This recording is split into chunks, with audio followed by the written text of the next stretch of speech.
Olá pessoal, sejam todos bem-vindos à nossa aula de física. Eu sou o professor Dene e a aula de hoje é sobre a segunda lei da termodinâmica. E esse assunto se encontra na página 47 do livro didático, volume 7. Fazendo uma observação, essa aula eu também irei abordar refrigeradores e ciclo de Carnot. Beleza? Lá no roteiro que foi colocado no portal positivo, tá lá como duas aulas, né? Duas videoaulas. Então, eu vou fazer apenas uma videoaula, né? Com os dois temas: segunda lei da termodinâmica e ciclo de Carnot e refrigeradores. Tranquilo? Então, vou seguir uma sequência direta para as duas aulas em uma única só. Tranquilo? Então, olha só. O assunto é a segunda lei da termodinâmica. Nós vimos a primeira lei, nós falamos que a variação da energia interna era igual à quantidade de calor recebida menos o trabalho realizado. Primeira lei. A segunda lei vem tratar das máquinas térmicas, tá? Aquelas que boa parte da energia recebida, ao invés de utilizar na forma de trabalho, vão perder mais energia, ou seja, dissipar energia.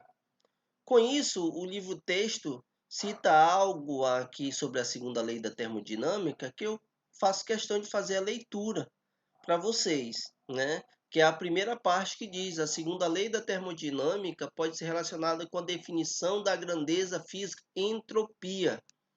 Então, olha só, acompanhe comigo. Imagine que você entre em uma sala, né? Aí você tem 5 filas, 5 colunas, né? Aí todos estão organizados. Em algum momento, chegou alguém e retira todas as cadeiras. E todos continuam em fila, todos organizados, né? Cada aluno atrás de cada um. Aí o que acontece? Em um certo momento, um resolve não ficar mais na fila e vai para um determinado local aleatório. Aí o outro, ao ver aquilo, também se desloca para um local aleatório e assim sucessivamente fica uma bagunça ali dentro da sala. Aquele grau de desordem tem uma relação direta com a entropia. Porque o que diz o conceito de entropia? É o grau de desordem de um sistema. Beleza? Então, olha, cita o seguinte: está relacionado com a definição de grandeza e entropia. Em sistemas físicos isolados e irreversíveis, o sentido da transferência do calor é definido de modo que o nível de entropia do sistema aumenta, ou seja, maior nível de desordem. Tranquilo? Diferente lá de qual é o conceito que... o conceito de... mas vocês não têm contato. Que é a eletricidade, né? De corrente elétrica, que é o movimento organizado. Aqui não. Quando falamos de entropia, nós estamos relacionando ao grau de desordem, tá? Quanto maior a movimentação, maior a desordem. Então, aí eu chamo a atenção de vocês para o segundo ponto, que diz o seguinte: é impossível que o calor passe de forma espontânea, ele fala de forma arbitrária, de um corpo de temperatura menor para outro corpo de temperatura maior. Por quê? De forma espontânea ocorre a transferência de calor do corpo de maior temperatura para o corpo de menor temperatura. Isso é o natural. Então, ocorre de forma espontânea. Para ocorrer o processo contrário, do corpo de menor temperatura para o corpo de maior temperatura, é necessário que o sistema seja submetido a um regime forçado. Então ele cita aqui: é impossível que o calor passe arbitrariamente de um corpo de temperatura menor para outro corpo de temperatura maior sem que algum trabalho forçado seja realizado. Então ele deixa bem claro: a forma natural é ocorrer do corpo de maior temperatura para o corpo de menor temperatura. Se for o processo contrário, é necessário estar submetido a um regime forçado. Tranquilo? Continuando. Duas condições são necessárias aqui na segunda lei da termodinâmica e também tenho que reforçar isso, porque são questões teóricas que caem bastante em vestibulares. Que diz o seguinte: condição 1 para a máquina térmica. É impossível desenvolver uma máquina termodinâmica que retire calor de uma fonte e transforme esse calor integralmente em trabalho. O que ele está querendo dizer? Uma máquina, se ela recebe 100% de energia, é impossível ela transformar esse 100% de energia que foi recebido em trabalho, ou seja, pegar os 100% e realizar completamente em trabalho, sem perder nada de energia. Não vai perder na forma de calor e nenhum outro tipo de energia. Não vai ter transformação de nada, apenas realização de trabalho. Então ele diz, é impossível desenvolver uma máquina, ou seja, se você tem uma máquina que recebe 100 joules de energia, provavelmente ela vai perder 60, 70 e vai apenas utilizar 30% desses 100 joules de energia, que no caso seria 30 joules. Tudo bem? A segunda condição é para a máquina frigorífica. É o processo contrário. É impossível desenvolver uma máquina termodinâmica que retire calor de uma fonte fria e envie, né, para uma fonte quente de forma espontânea. Ou seja, a máquina frigorífica ela retira sim energia da fonte fria, mas para ser deslocada para a fonte quente, que é para onde ela dissipa a energia, é necessário que esse sistema seja submetido a um regime forçado. Então, na máquina térmica é o regime espontâneo e na máquina frigorífica é o regime forçado. Beleza? Por isso que ele cita, é impossível desenvolver uma máquina termodinâmica do tipo refrigerador ou máquina frigorífica, algo assim do tipo, que retire calor de uma fonte fria e envie para a fonte quente espontaneamente, tá? Então vamos lá. Agora aqui, ó, ele já vai para o exercício muito curto, mas eu quero ir para o assunto de máquinas térmicas, que é o nosso assunto fundamental, né? Então, dentro da segunda lei, nós iremos estudar a máquina térmica e a máquina frigorífica. A máquina frigorífica pode ser chamada também de refrigerador. Beleza? Então, vamos aqui. Está aqui no livro texto, mas eu irei fazer todo o desenvolvimento aqui no quadro, tá? Então, imagine aqui, ó, olha só. Eu tenho a minha FQ. FQ significa fonte quente. Aqui é para a nossa máquina térmica, MT, máquina térmica. A máquina térmica, né, ela recebe energia da fonte quente, né? Recebe energia da fonte quente. Então aqui é a nossa máquina térmica. Ela está recebendo calor de quem? Da fonte quente. A fonte quente é chamada de Q1.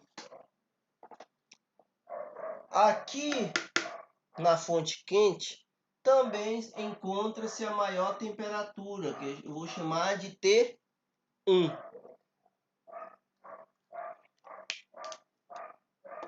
Aqui a máquina térmica, ela recebe energia e parte dela ela é utilizada na forma de trabalho. E outra parte vai para uma outra região chamada de FF, que é fonte fria. Então a máquina térmica recebe energia, realiza trabalho, ó. Se realiza o trabalho é positivo. A máquina recebe energia na forma de calor, realiza trabalho e perde na forma de calor. Ele perde essa energia e essa energia na máquina térmica vai para a fonte fria. A fonte fria pode ser chamada de Q2. E onde está o Q2 está a menor temperatura, que é T2. Então, observe, o trabalho seria a quantidade Q1 menos Q2. Então, posso complementar aqui, ó. Q1 menos Q2.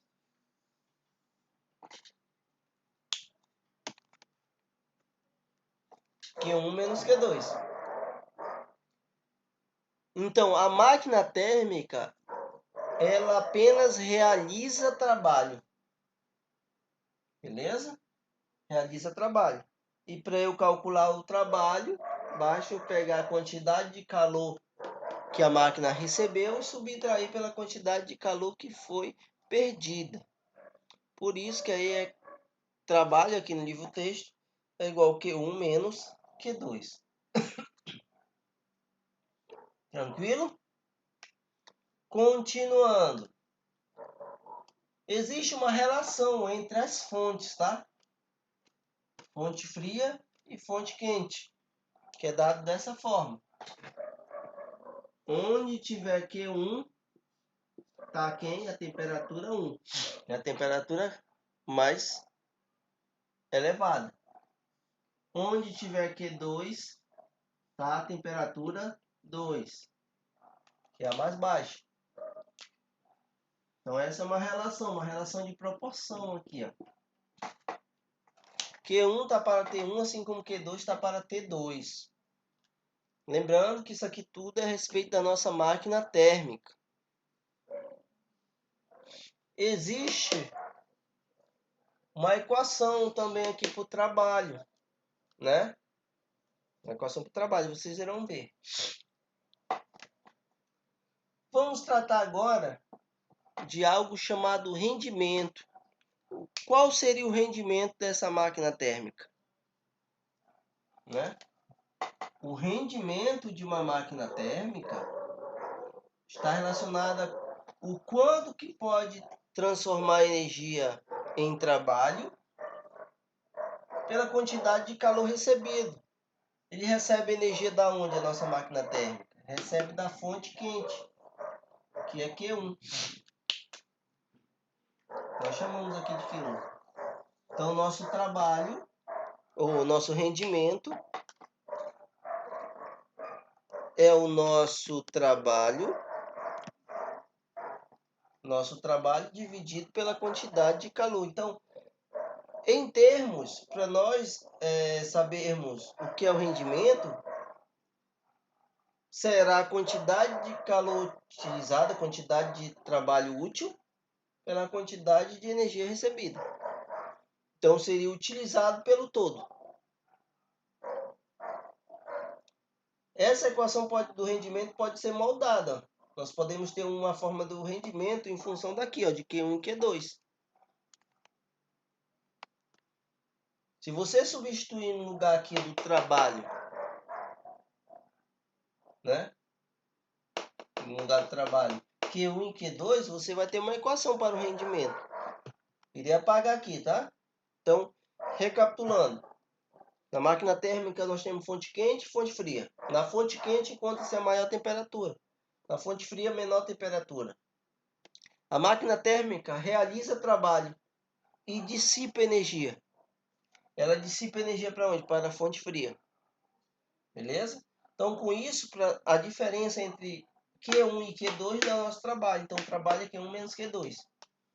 Existe uma relação entre a quantidade de calor e as temperaturas. Onde tiver Q1, está T1. Onde tiver Q2, está T2. E qual seria o rendimento dessa máquina? Seria a quantidade de energia utilizada pela quantidade de energia recebida. Que nós chamamos de rendimento é igual a tal sobre Q1. De posse dessas equações, eu vou apagar aqui no meio.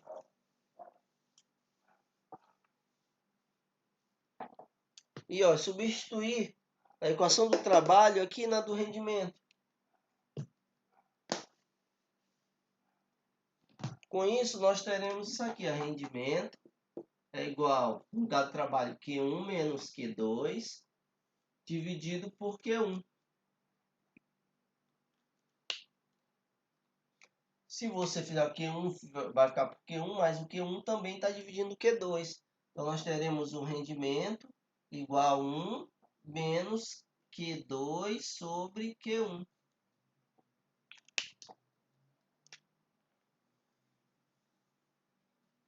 Essa equação do rendimento é para a nossa máquina térmica comum. Beleza? Também está aqui no livro texto de vocês. Então, a máquina térmica, o que diz? É impossível que uma máquina térmica transforme toda a energia recebida em trabalho. Beleza? Em termos de desenho, vou apagar aqui, seria isso. Ó. Seria impossível ter isso aqui, existir isso. Aqui é F Q, que é fonte quente, disponibilizou energia para a nossa máquina térmica, MT. É impossível que uma máquina térmica transforme toda a energia recebida em trabalho. Ó, o desenho. Não pode ter isso. É impossível isso ocorrer, porque boa parte vai para a fonte fria. Tudo bem? Continuando. Aí aqui ele dá os tempos, né, como ocorre a questão da máquina. Aí dá o passo a passo, vocês podem fazer uma leitura, né? Aí aqui ele diz transformação de trabalho em calor em refrigeradores, né? Acho que mais à frente é o ciclo de Carnot. Então vamos aqui para o refrigerador. Passo a passo para as máquinas frigoríficas. Lembrando que nessa aula eu já vou estar abordando os dois assuntos.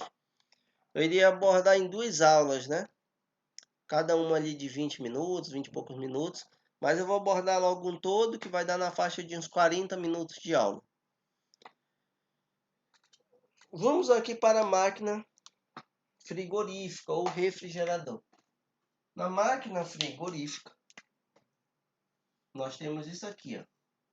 Nosso FQ, que é fonte quente, que eu vou chamar de Q1. Onde for Q1, está o nosso T1. Tranquilo? Aí nós temos aqui MT, que é a nossa máquina... Opa!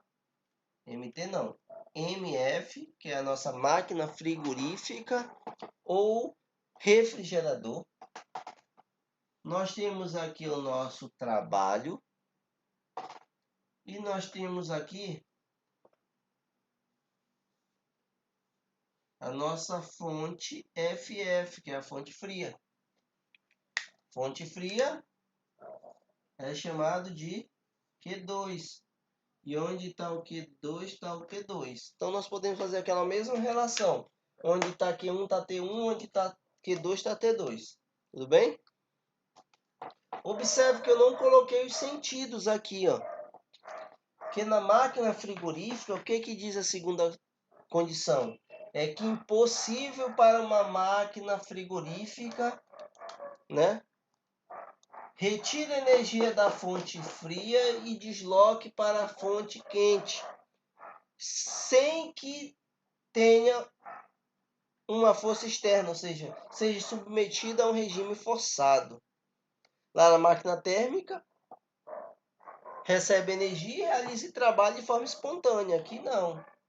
Para ocorrer esse processo, é necessário que seja submetido a uma ação externa.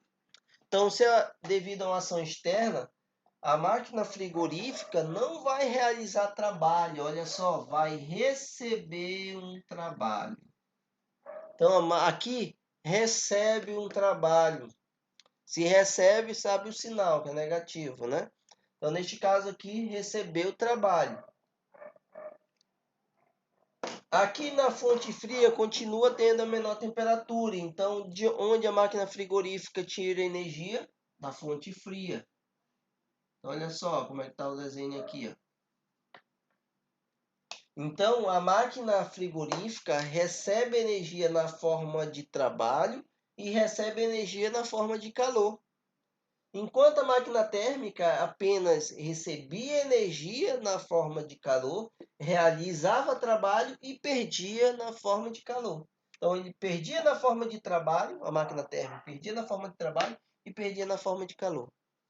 Já a máquina frigorífica ganha das duas formas, ganha energia na forma de calor e ganha energia na forma de trabalho. Tudo bem? Mas as equações são as mesmas. Trabalho continua sendo Q1 menos Q2. Beleza? Essa energia toda que foi recebida pela máquina frigorífica é dissipada. Vai para onde? Vai para a fonte quente. Então, toda a energia que a máquina frigorífica recebe, ela joga para onde? Para a fonte quente. Tranquilo? Então, nós podemos colocar aquela condição também aqui. Q1 tá para T1, assim como Q2 tá para T2. Uma relação também.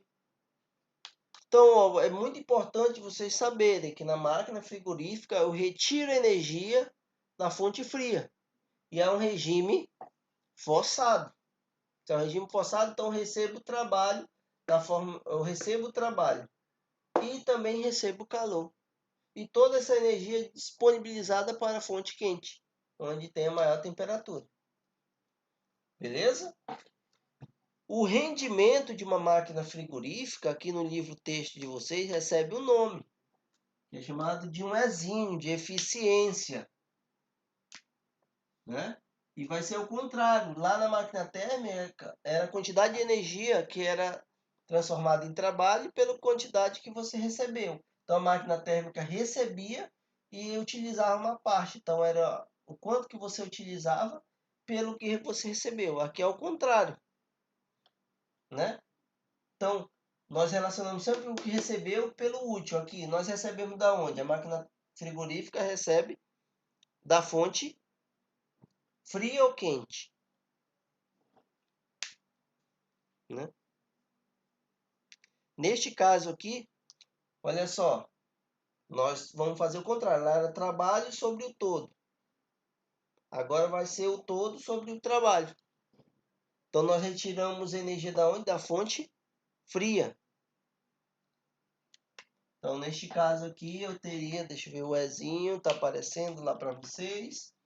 Então, o Ezinho seria QF, o Q2, aqui no nosso caso, Q2, sobre trabalho. Livro texto de vocês, ele chama de QF. Quem seria o QF aqui? QF seria nossa fonte fria. Beleza? Aqui também o nossa fonte fria, que é FF, eu chamei de Q2. É Q2 sobre trabalho, então só é o contrário. Então, tem muitas formas, só necessita guardar de uma máquina, da outra sempre é o contrário.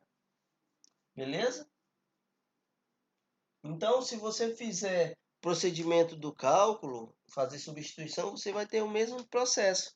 Então, uma máquina térmica e uma máquina frigorífica não deixa de ser máquina. A diferença é que uma é com regime espontâneo e a outra é regime forçado. Um, para funcionar, retira energia da fonte quente, que é a máquina térmica, e outro retira energia da fonte fria, que é o refrigerador. Uma máquina realiza trabalho, que é a máquina térmica, e o outro recebe um trabalho, que é um refrigerador. Um dissipa energia para fonte fria, que é a máquina térmica. O outro dissipa energia para a fonte quente, que é o refrigerador. Beleza? Então, neste caso, nós temos que saber diferenciar bem o que é uma máquina térmica e uma máquina frigorífica. Continuando. Vamos para o nosso ciclo de Carnot. Né?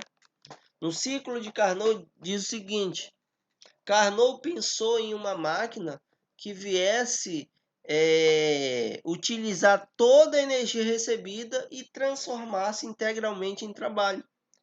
Isso era a idealização dele, não deu muito certo. Mas a máquina de Carnot, né? Uma máquina seguindo o ciclo de Carnot, é a máquina mais perfeita que nós temos hoje. É o que aproveita o máximo possível de energia. Então, neste caso aqui, ó, nós, para termos uma máquina que obedece ciclo de Carnot, é formado por duas transformações adiabáticas, que é aquela transformação no qual não há troca de calor, porque ele pensou, se meu sistema não trocar energia com o meio, eu vou aproveitar toda aquela energia. Então, coloco duas transformações adiabáticas, que não vai trocar calor. E por duas transformações isotérmicas, significa que a temperatura permanecerá constante, não vai mudar, né? Então, o que acontece? Eu vou manter a utilização de energia o máximo possível. Então, olha só, aqui ele cita, né, a afirmação que eu coloquei, né, que o ciclo de Carnot consiste em transformações adiabáticas que ocorrem, alternadamente às duas transformações isotérmicas, ou seja, fica ali o ciclo adiabática e isotérmica, adiabática, isotérmica. O ciclo é reversível, uma vez que retorna às condições iniciais. Outro detalhe importante que cita aqui no livro de texto, com estudos, ele concluiu que o máximo rendimento ocorria quando o ciclo era constituído por duas transformações isotérmicas e duas adiabáticas. Apesar de a máquina de Carnot oferecer maior rendimento possível, ou seja, a máquina de Carnot tem maior rendimento que uma máquina normal. Então, se uma máquina normal conseguiu um rendimento de 30%, significa que a de Carnot está acima de 30%. Tranquilo? Apesar de a máquina de Carnot oferecer maior rendimento possível, é importante ressaltar que esse ciclo é ideal, ou seja, idealizado, e na prática não consegue atingi-lo. Assim, nenhuma máquina operando em ciclos entre duas temperaturas possui rendimento igual ou maior que o de uma máquina de Carnot. Tranquilo? Então, aqui ele deixa bem claro que a máquina de Carnot é mais eficiente possível. Então, aqui tem uma etapa do ciclo de Carnot que ele cita. Primeiro tem a compressão adiabática, né, que é esse processo aqui de Debra, compressão. Ou A para B, desculpe. A para B, compressão adiabática, não a troca de calor. Aí depois tem a expansão isotérmica de B para C, que é essa parte aqui. E assim sucessivamente, que vai dando todos os passos, né? Deixa eu ver. E não fala mais nada, gente. Vixe Maria. Vamos a um exemplo.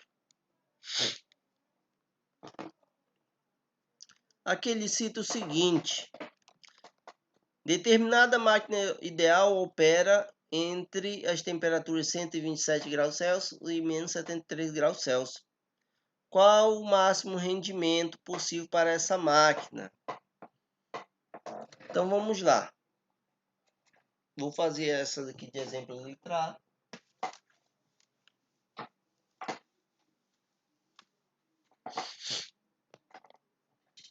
Então observe que ele deu duas temperaturas e pede o rendimento. Então neste caso eu tenho essa equação aqui, ó, que é Q1 sobre Q2. Ou é Q2 sobre Q1? Q2 sobre Q1. Q2 sobre Q1. Eu falei que onde tiver Q1 e Q2, nós podemos substituir pelas temperaturas. Então, N é igual a quem? Temperatura 2 sobre temperatura 1. Temperatura 2, se for uma máquina térmica, onde tem a menor temperatura.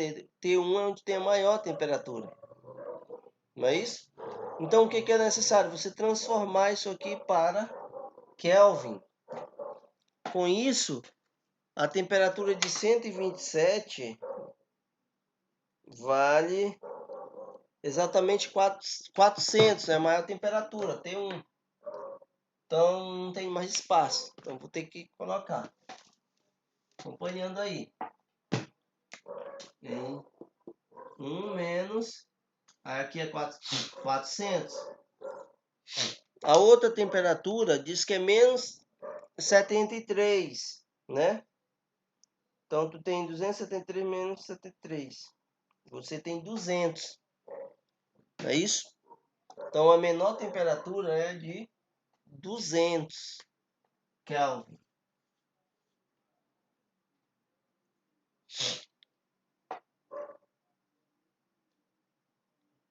Com isso, nós temos um rendimento, isso aqui, ó, 0,5, um rendimento de 50%. 0,5 multiplicado por 100 vai dar 50%. Beleza? Rendimento equivalente a 0,5 é 50%. Então, essa máquina aqui provavelmente é uma máquina de Carnot. Considerando que ela seja uma máquina real, vixe, se essa for uma máquina real, qual será o seu rendimento?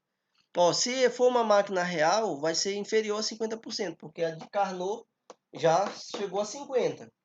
Se a de Carnot chegou a 50%, qualquer uma outra, se for ideal, real, é inferior. Tranquilo? Então, gente, é necessário que vocês venham pegar esses exercícios sobre as máquinas térmicas. São exercícios fáceis, não tem exercício difícil sobre esse assunto, né? Só basta você saber o que é uma máquina térmica, um refrigerador, e começar a resolver os exercícios. Então, resolvi o exercício de número 3, aí você resolva as demais. Não esqueça de resolver os exercícios lá do campo avaliações, tranquilo? Eu geralmente envio os vídeos numa segunda-feira, aí acabei não enviando o vídeo na segunda, aí ontem na terça-feira, infelizmente tentei, mas não consegui por conta da internet que estava literalmente atrasada. Eu tentei ainda pelo celular, também nada. A internet estava péssima ontem. Pelo menos aqui onde estou gravando e na minha residência também estava muito ruim. Tudo bem? Um forte abraço, até a próxima.